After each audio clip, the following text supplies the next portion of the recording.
नमस्कार, news state देख रहे हैं आप। मैं हूं आपके साथ शुभम त्रिपाठी और मैं हूं आपके साथ धीरेन्द्र अवस्थी। और वोटिंग की शुरुआत करते हैं बड़ी खबर से। यूपी में उपचुनाव के लिए वोटिंग शुरू। 1 लोकसभा और 2 विधानसभा सीटों पर वोटिंग शुरू हो चुकी है। मैनपुरी लोकसभा उपचुनाव के लिए मतदान कुछ देर में शुरू होगा। खतौली रामपुर विधानसभा सीट पर वोटिंग कुछ देर में शुरू होगी।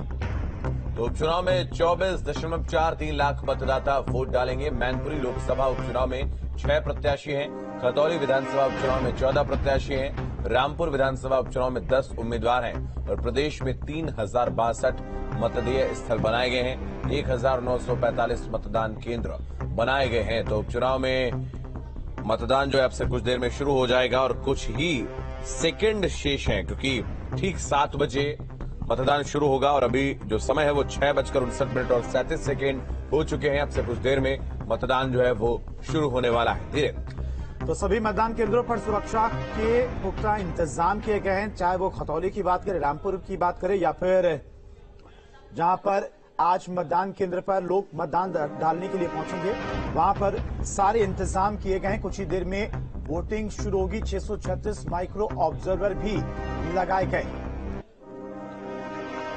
तो इस वक्त की बड़ी खबर आपको बता दें, यूपी उपचुनाव के लिए वोटिंग शुरू हो चुकी है। सुबह 7 बजे से शाम 6 बजे तक आज मतदान होगा। तो यूपी उपचुनाव के लिए वोटिंग शुरू हो चुकी है। रामपुर, खतौली और मैनपुरी में आज उपचुनाव है। 1 लोकसभा और 2 विधानसभा सीटों पर वोटिंग शुरू हो चुकी है। सभी पोलिंग बूथ पर सुरक्षा के पुख्ता इंतजाम किए गए। धीरेन्द्र, अगर हम देखें तो सीधी टक्कर यहां पर बीजेपी और समाजवादी पार्टी के बीच देखने को मिल रही है। अगर हम मैनपुरी सीट की बात करें तो मुलायम सिंह यादव वहां से सांसद थे। उनके निधन के बाद वहां पर उपचुनाव हो रहा है, जहां पर समाजवादी पार्टी ने डिंपल यादव, जो कि पूर्व सांसद हैं, उनको प्रत्याशी बनाया है। वहीं 2 बार के सांसद रहे रघुराज शाक्य को बीजेपी ने प्रत्याशी बनाया, जो कि पहले प्रगतिशील समाजवादी पार्टी में थे, जिससे बीजेपी में आए और उससे पहले समाजवादी पार्टी का हिस्सा रहे हैं। तो यूपी में आज मैनपुरी लोकसभा सीट और रामपुर खतौली में विधानसभा सीटों पर उपचुनाव होगा। सपा संरक्षक मुलायम सिंह यादव के निधन से खाली हुई मैनपुरी सीट पर समाजवादी पार्टी और बीजेपी के बीच कड़ी टक्कर है। वही समाजवादी पार्टी के राष्ट्रीय अध्यक्ष अखिलेश यादव, शिवपाल सिंह यादव और डिंपल यादव, प्रोफेसर राम गोपाल यादव के अलावा धर्मेंद्र यादव समेत परिवार के सभी लोग सैफई में आज वोट डालने के लिए पहुंचेंगे। वहीं बीजेपी प्रत्याशी रघुराज सिंह शाक्य जसवंत नगर में मतदान करेंगे। वहीं बीजेपी के वरिष्ठ नेता मुख्तार अब्बास नकवी रामपुर विधानसभा के उपचुनाव में मतदान करेंगे। तो मतदान की प्रक्रिया सुबह 7 बजे से शुरू हो चुकी है। आज कई दिग्गजों की दांव किस्मत आज साख पर है। रामपुर की बात करें तो आजम खां लगातार वहां से विधायक रहे हैं, उनकी भी राजनीतिक साख दांव पर है। हालांकि बीजेपी की तरफ से प्रचार में कोई कमी नहीं छोड़ी गई है। तमाम दिग्गज लगातार रामपुर, खतौली और मैनपुरी में प्रचार करते हुए दिखाई दिए। तो कई दिग्गजों की किस्मत आज दांव पर लगी हुई है। सुबह 7 बजे से मतदान और ये मौका अगर हम देखें धीरेन्द्र, पहली बार ऐसा होगा कि आजम खान वोट नहीं डाल पाएंगे। ये उनसे मताधिकार छीना गया है, चूंकि उनकी विधानसभा की सदस्यता रद्द हुई और उसी वजह से चुनाव हो रहा है। और लोकसभा में भी जब उन्होंने विधानसभा का चुनाव उनको लड़ना था, उन्होंने जब इस्तीफा दिया था तो आसिम राजा को ही उन्होंने प्रत्याशी बनाया था और यहां भी उन्होंने आसिम राजा को ही प्रत्याशी बनाया है। तो आज होने वाले उपचुनाव में कई दिग्गजों की किस्मत दांव पर लगी हुई है। किस सीट पर किस पार्टी ने कौन सा उम्मीदवार उतारा है और किसकी किस्मत आज कैद होने वाली है, सब इस रिपोर्ट में आपको दिखाते हैं। 2024 का ट्रेलर माने जा रहे 2022 का उपचुनाव अब अंतिम चरण में पहुंच चुका है। चुनावी मैदान में मुकाबला भी बेहद दिलचस्प है। 3 सीटों पर हो रहे उपचुनाव में दिग्गजों की किस्मत दांव पर है। सबसे दिलचस्प लड़ाई मैनपुरी सीट पर होने वाली है, जहां समाजवादी पार्टी की तरफ से डिंपल यादव मैदान में है और बीजेपी ने रघुराज सिंह शाक्य के ऊपर दांव खेला है।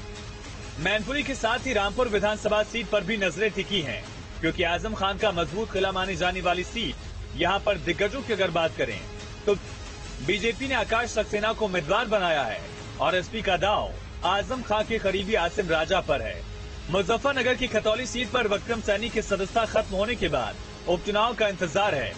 इस सीट पर बीजेपी ने विक्रम सैनी की पत्नी राजकुमारी सैनी को उम्मीदवार बनाया है और आरएलडी की तरफ से मदन भैया उम्मीदवार हैं। जाहिर है दिग्गजों की किस्मत अब दांव पर है।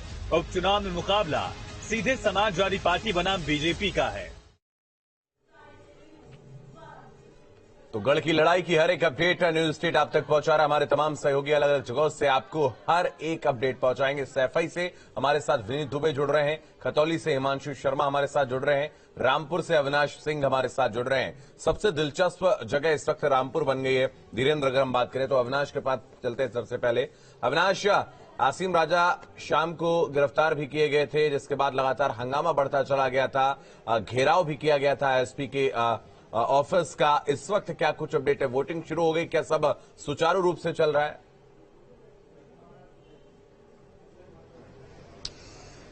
बिल्कुल, देखिए सबसे पहले आपको बता दें कि वोटिंग शुरू हो चुकी है। हालांकि अब से थोड़ी ही देर पहले वोटिंग शुरू हुई है, सुबह का वक्त है, तो वोटर्स अभी नाम मात्र के पहुंच रहे हैं। लेकिन चूंकि ठंड बहुत ज्यादा है तो मान के चलिए कि 8 बजे के बाद जो तमाम पोलिंग स्टेशन हैं यहाँ पर, वहां पर वोटरों की तादाद आपको देखने को मिलेगी। कुछ वोटर इस वक्त यहाँ पर पहुंचे हैं, उनसे बातचीत भी कर लेते हैं। आप लोग वोट डालने पहुंचे हैं, उपचुनाव है रामपुर में, और इतना दिलचस्प मुकाबला कभी रामपुर में देखा नहीं गया। क्या वजह, क्या मानते हैं आप लोग? मैं तो समझता हूँ ईगो की लड़ाई है। जी, किसकी? ईगो की लड़ाई है। अच्छा, ईगो की लड़ाई है, ऐसा क्यों लग रहा है आपको? यही है, जिस हिसाब से बयानबाजी हो रही है और जिस हिसाब से जो है हो रही है, पब्लिसिटी है, ईगो की लड़ाई है। इस बार देखा गया कि आजम खां बड़े भावुक दिखे चुनाव प्रचार में, उन्होंने बड़ी भावुक अपील भी की। आजम खां को इतना कमजोर कभी देखा नहीं गया रामपुर में। मैं तो नहीं समझता वो कमजोर है। जो उनकी बॉडी लैंग्वेज है और जो उनकी भाषा है, उस हिसाब से कहीं कमजोर नहीं लगते। वो उनका स्टाइल है। क्या मुद्दे क्या है इस बार के? मुद्दे तो ये चुनावी मुद्दे सब आपसी कुछ नाम की कोई चीज है, कोई मुद्दा है? नहीं, विकास तो निश्चित है होगा, चाहे आजम करे या ये सक्सेना जी कोई भी जीते, विकास तो निश्चित है। तो देखिए, ये जो दो वोटर्स पहुंचे हुए हैं, इन्होंने कहा कि ईगो की लड़ाई है, और शायद यही वजह है कि इस बार जो रामपुर का मुकाबला है काफी दिलचस्प हो गया। कल देखिए धीरेन्द्र, कल देर रात हाई वोल्टेज ड्रामा भी यहां पर देखने को मिला, जब आसिम राजा यहां पर धरने पर बैठ गए और नादिर जो हमारे सहयोगी हैं रामपुर के, चूंकि मौजूद थे सारे लोग वहां पे। नादिर, कल जो हुआ वहां पर, चूंकि आसिम राजा पहुंचे थे और साथ में कुछ महिलाएं भी पहुंच गई, महिलाएं को बोल रही थी कि आजम खां को हिरासत में लिया जाए। तो जिस तरीके से ये जो पूरा मुकाबला है, इससे पहले तो ये चीजें देखी नहीं गई थी रामपुर में। जी बिल्कुल, देखिए इस बार मैं आपको बता दूं, आसिम राजा का जो आरोप था वो ये था कि प्रशासन जो है ना वो भाजपा क्या काम कर रहा है, ऐसा उन लोगों का आरोप था। वो रात जो है पहले 5 बजे कप्तान रामपुर से मिले थे, एसपी रामपुर से। उन्होंने आश्वासन दे दिया था कि निष्पक्ष चुनाव होगा, तो वो चले गए थे। लेकिन उसके बाद जो उनके बूथ एजेंट थे, जो उनके समाजवादी पार्टी के आसिम खान थे, उनके घर पर पुलिस गई थी। उसी को नाराज होकर वो कप्तान साहब के आवास पर आए, धरने पर बैठे। तकरीबन 15 से 20 लोग समाजवादी कार्यकर्ता थे, समाजवादी प्रत्याशी आसिम राजा जो थे वो वहाँ मौजूद थे। उनका यही आरोप था कि रामपुर का जो है वो प्रशासन, एसपी रामपुर और सीए रामपुर को हटाया जाए, और मिलिट्री जो है, अगर वो लोग ये आरोप, एसपी रामपुर ने आश्वासन दिया कि जो आरोप लगा रहा आप मेरे साथ चलिए, मैं चलने को तैयार हूँ, आपका वेलकम, आप अंदर आके बैठिएगा, आप अंदर आके बात करिएगा। तो उन्होंने, लेकिन उनको भरोसा नहीं था पुलिस एसपी रामपुर को, वो इसी को लेकर जो है वो धरने पर बैठे रहे। काफी देर तक धरना चलता रहा। वहीं से तकरीबन 2 घंटे बाद 10 से 12 महिलाएं आ गई एसपी आवास पर ही। तो उनका आरोप यह था कि जिस तरह से आजम खान का हेड स्पीच मामले में उनकी सदस्यता गई, उसके बाद उनका वोटर लिस्ट से नाम कट गया, तो वो इस तरह से महिलाओं को अपमान वाला जो शुरू से ये लोग आरोप लगा रहे थे, उसी को कल एक बार फिर से दोहराने की कोशिश की गई। देखिए, दरअसल कोई भी पार्टी जब विपक्ष में होती है और उपचुनाव होता है तो सत्ताधारी दल पर आरोप लगाती है, और समाजवादी पार्टी जब सत्ता में थी तब सपा के ऊपर भी ये आरोप लगते रहे।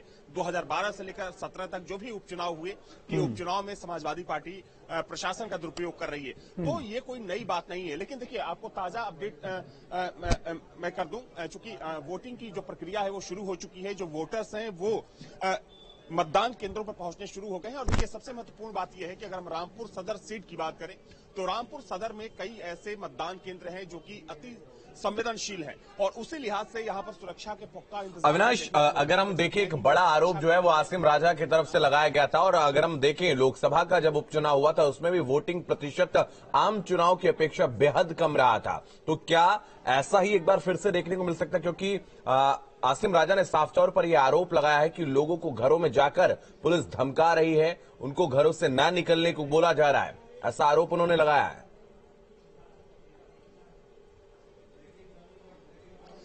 देखिए, ये आरोप तो लगाया जा रहा है, लेकिन महत्वपूर्ण ये है कि कोई सबूत नहीं दिया गया है आसिम राजा की तरफ से। आसिम राजा ने जो भी आरोप लगाया प्रशासन के ऊपर कि उनके कार्यकर्ताओं को धमकाया जा रहा है, मतदाताओं को धमकाया जा रहा है, यह सिर्फ आरोप है। बल्कि अगर हम सबूतों की बात करें तो चूंकि आसिम राजा यहाँ के समाजवादी पार्टी के प्रत्याशी हैं, लेकिन कोई सबूत उनकी तरफ से नहीं दिया गया और इन्हीं आरोपों को लेकर कल वो धरने पर बैठे थे। देखिए, अगर हम लोकसभा उपचुनाव की बात करें तो ये सच है कि जो 5 विधानसभा सीटें हैं रामपुर में, 5 में से सबसे कम जो पोलिंग का परसेंटेज था वो रामपुर सदर सीट पर था और बेहद कम प्रतिशत था। हालांकि देखिए, उम्मीद इस बात की है कि आज जो मतदान का प्रतिशत है, हालांकि देखिए उपचुनाव में आमतौर पर देखा जाता है कि जो मतदान का प्रतिशत है आम चुनावों से कम होता है, लेकिन फिर भी उम्मीद की जा रही है कि जो पोलिंग का परसेंटेज है वो थोड़ा सा ऊपर जाएगा। हालांकि देखिए, सुबह का वक्त है, अभी जो मतदाता है गिने चुने ही यहाँ पर पहुंच रहे हैं, लेकिन धूप निकलने के साथ उम्मीद की जा सकती है कि जो मतदाताओं की कतार है यहाँ पर वो लंबी होगी और जो मतदाता है अपने मताधिकार का प्रयोग करने यहाँ पर पहुंचेंगे। चुनाव आयोग की तरफ से भी ये अपील की गई है मतदाताओं से कि वे अपने घरों से बाहर निकलें और अपने मताधिकार का प्रयोग करें। कुछ और मतदाता है इस वक्त मेरे साथ। क्या नाम है आपका? एहसन आदित्य जी। अभी तो चूंकि सुबह का वक्त है, क्या लगता है कि जो मतदान का प्रतिशत है, लोकसभा उपचुनाव में देखा गया था कि जो सदर की सीट थी, विधानसभा सीट। ठीक है अविनाश, आएंगे आपके पास, तब तक आप जो मतदाता पहुंच रहे हैं उनसे बात करिए। निखिल भी मैनपुरी से हमारे साथ जुड़ गए हैं। निखिल, आप शुरू करेंगे। मैनपुरी की अगर बात की जाए तो मैनपुरी में इस वक्त क्या तस्वीरें मतदान केंद्रों की?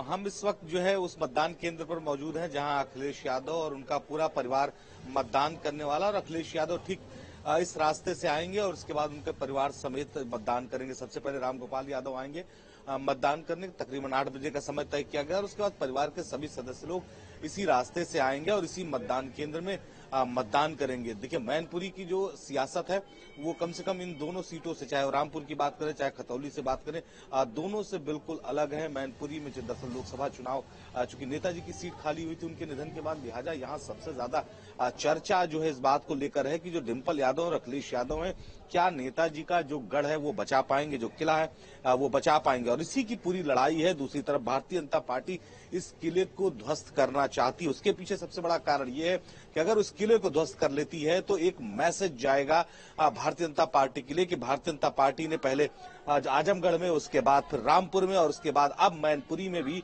जो अखिलेश यादव का किला था उसे ध्वस्त कर दिया। ये सीटें ऐसी हैं, ये माना जाता है कि समाजवादी परिवार के अलावा, समाजवादी विचारधारा के अलावा कोई सीटों पर चुनाव जीत नहीं सकता। तो जिस तरह से रामपुर और उसके बाद आजमगढ़ में भारतीय जनता पार्टी ने लोकसभा उपचुनाव में जीत दर्ज की थी, उसी तरीके का रणनीति कम से कम यहाँ पर मैनपुरी में भारतीय समाजवादी पार्टी के लोगों ने बनाई है, अखिलेश यादव ने बनाई है।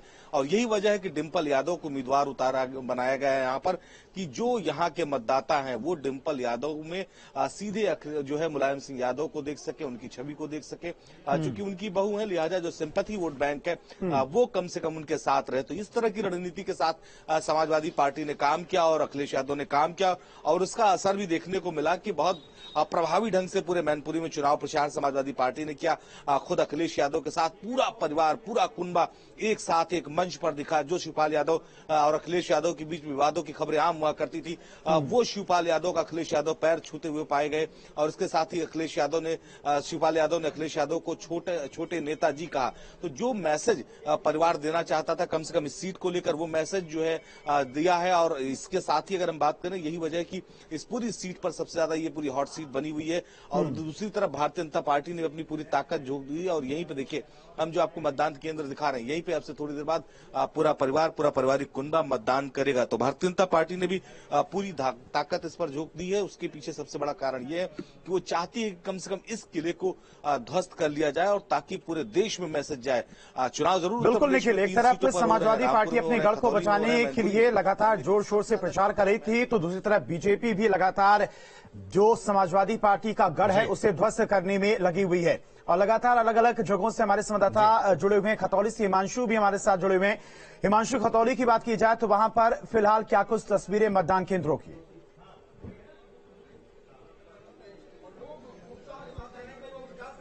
और देखिए 7 बजने के साथ ही जो खतौली विधानसभा में उपचुनाव हो रहा है वहां पर मतदाता बढ़ चढ़कर पहुंच रहे हैं और आप देख भी सकते हैं एक पोलिंग बूथ पर हम यहां पर मौजूद हैं के जैन इंटर कॉलेज और यहां पर आप देखिए किस तरीके से जो महिलाएं हैं वो कतारबद्ध तरीके से खड़ी हैं और अपनी बारी आने का इंतजार कर रहे हैं और अंदर जो है वोट कास्ट करते हुए नजर आ रहे हैं। अगर कुल मतदाताओं की बात करें तो 3,12,441 मतदाता है जो आज अपने मताधिकार का इस्तेमाल करेंगे। हालांकि फरवरी में जब चुनाव हुए थे तब 69% पोलिंग यहां पर हुआ था, लेकिन आज कितना होगा ये देखना होगा क्योंकि उपचुनाव है। और जो हमारे सहयोगी हैं रविंद्र सिंह वो भी यहां पर मौजूद हैं, उनसे जानने की कोशिश करेंगे किस तरह का समीकरण यहां पर बनता हुआ दिखाई दे रहा है, क्योंकि मतदाता तो पहुंच रहे हैं। 7 बजने के साथ ही मतदान केंद्रों पर लोगों की भीड़ जुटनी शुरू हो गई है। रविंद्र जी, किस तरह से देख रहे हैं आप इस उपचुनाव को लेकर, जिस तरह से एडी चोटी का जोर चाहे गठबंधन हो या फिर बीजेपी दोनों ने लगाया इस खतौली विधानसभा को लेकर? बिल्कुल जबरदस्त संघर्ष रहेगा। दोनों पार्टियों ने अपनी पूरी ताकत झोंक दी है। यहाँ बीजेपी सबका साथ सबका विकास कह रही है, वहीं गठबंधन ये कह रहा है कि बीजेपी ने यहाँ कोई कार्य नहीं किया, यहाँ का प्रत्याशी को भी गठबंधन। क्या रहने वाला है अहम मुद्दा? तो यहाँ देखो किसान का भी है मुद्दा, लेकिन विकास का भी मुद्दा रहेगा। दोनों ही चीज रहेंगी, क्योंकि विकास का मुद्दा और किसान का मुद्दा ये दोनों मुद्दे रहने वाले हैं। और महिलाएं जो यहाँ पर पहुंची हैं सीधा उनसे बात कर लेते हैं और जानते हैं वो क्या कुछ चाहती हैं जो मतदान करने यहाँ पर पहुंची है। आप कहाँ से आए हैं और क्या नाम है आपका? मेरा नाम अनीता है, मैं खतौली से हूँ। क्या कुछ कहेंगी, आज मतदान करने आप यहाँ पर पहुंची हैं, क्या मुद्दे हैं जहन के अंदर? और दोबारा से क्योंकि बहुत जल्दी आपको मतदान करने का मौका मिला है। अच्छी बात है, मुझे तो मैं गर्व से कहती हूँ, मैं मतलब वोट डालने आई हूँ। मुझे बहुत खुशी हो रही है कि दोबारा मौका मिल रहा है इस साल। मुद्दा क्या है महिलाओं का, कि किन मुद्दों को ध्यान में रखकर आप वोट डाल रहे हैं? विकास के मुद्दे हैं, बस विकास के मुद्दे हैं। जी हाँ, विकास का मुद्दा है महिलाओं का। और उधर जो लोग वोट कास्ट करके बाहर निकलेंगे उनसे भी हिमांशु, अगर हम देखें तो जो 3 सीटों पर उपचुनाव हो रहे हैं इनमें से 2 जो ऐसी हैं जो समाजवादी पार्टी के प्रतिनिधियों के द्वारा खाली हुई हैं, जैसे कि मुलायम सिंह यादव की अगर हम बात करें, उनके निधन के बाद वहां चुनाव हो रहा है।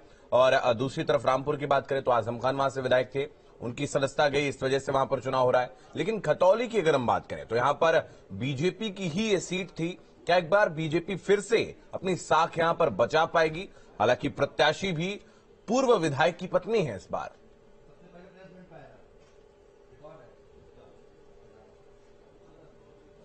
देखिए, विक्रम सैनी यहां से 2022 में जब चुनाव शुरुआत में हुए थे तो उसमें विजयी हुए थे, उन्होंने गठबंधन को हराया था।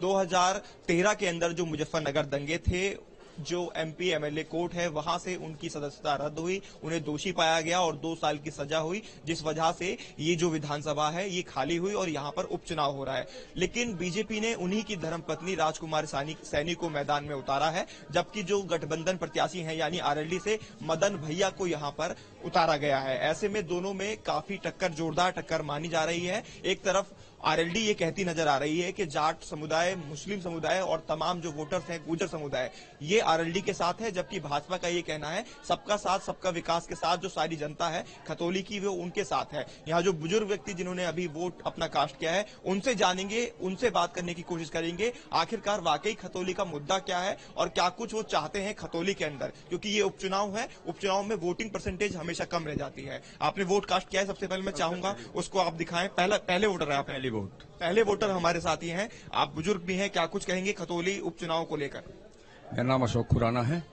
मैं चाहता हूं सबको जागरूक होना चाहिए। चलिए ठीक है, वापस आएंगे हिमांशु आपके पास, आप बने रहिए हमारे साथ। जसवंत नगर से अनुराग हमारे सहयोगी इस वक्त लगातार बने हुए हैं। अनुराग, आपके पास आएंगे। जसवंत नगर की अगर हम बात करें तो ये सीट जो है लंबे वक्त से यहां पर विधानसभा में अगर प्रतिनिधित्व की बात करें तो शिवपाल यादव यहां से प्रतिनिधि रहे हैं, विधायक रहे हैं, और वो अब उपचुनाव से ठीक पहले एक बार फिर से साथ हो गए अखिलेश यादव के। तो ये साथ कितना कारगर साबित होता नजर आएगा? क्या लोगों से बातचीत करने के बाद अनुमान लग पा रहा है?